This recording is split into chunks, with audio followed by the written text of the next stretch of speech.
National news India, देश की आवाज आम जनता के साथ। रेवली देवली के पास हुए भीषण सड़क हादसे ने बिसलवार सोनीकरा के एक परिवार को गहरे सदमे में डाल दिया है। करीब पखवाड़े पहले कारूलाल सेन की मौके पर ही दर्दनाक मौत हो गई थी, जबकि उनकी पत्नी गंभीर रूप से घायल होकर अहमदाबाद में जिंदगी और मौत से जूझ रही थी, लेकिन किस्मत ने साथ नहीं दिया। उपचार के दौरान पत्नी ने भी दम तोड़ दिया। दो मासूमों के सिर से माता पिता का साया हमेशा के लिए उठ गया, जिससे उनके जीवन यापन का संकट गहरा गया है। मानवता के नाते ग्रामीण बड़ी संख्या में एकत्रित होकर सोमवार को कलेक्ट्रेट पहुंचे।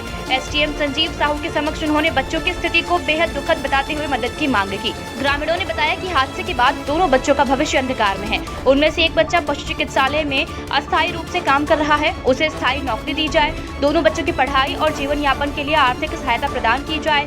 एसडीएम संजीव साहू ने ग्रामीणों को समस्या के समाधान के लिए सकारात्मक कार्रवाई का आश्वासन दिया है। पूरे क्षेत्र में इस घटना को लेकर शोक और सहानुभूति का माहौल है। वहीं लोग उम्मीद कर रहे हैं कि प्रशासन जल्द इन बच्चों की मदद के लिए ठोस कदम उठाएगा।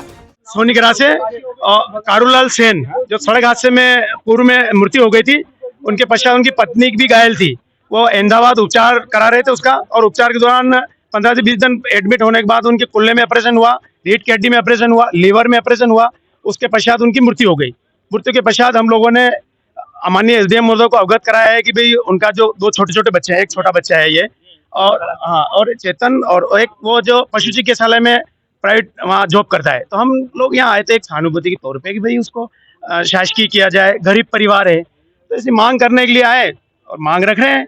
मांग होने के पश्चात कुछ अधिकारी अंदर आने के लिए थोड़ा ये बोल रहे थे, हो गया बातचीत, हमने ज्ञापन दे दिया है। ये सिर्फ समाज का विषय नहीं है, ये मानवता का विषय है। कोई हमने मांग रखी है कि भाई जो वहाँ पशु चिकित्सालय में जो बालक अध्ययन कर रहा है उसको सरकारी नौकरी दी जाए, उसको स्थायी किया जाए, और छोटा बच्चा है ये, इसकी आर्थिक सहायता जाए। पढ़ाई के और भरण पोषण की सारी जिम्मेदारी प्रशासन की ओर से होनी चाहिए। कोई नहीं, दोनों बच्चे हैं, उनके परिवार में कोई नहीं है। माता पिता का छाया उठ गया है, ऐसी स्थिति में अगर चमकाओगे धमकाओगे तो ये तो गलत है भैया।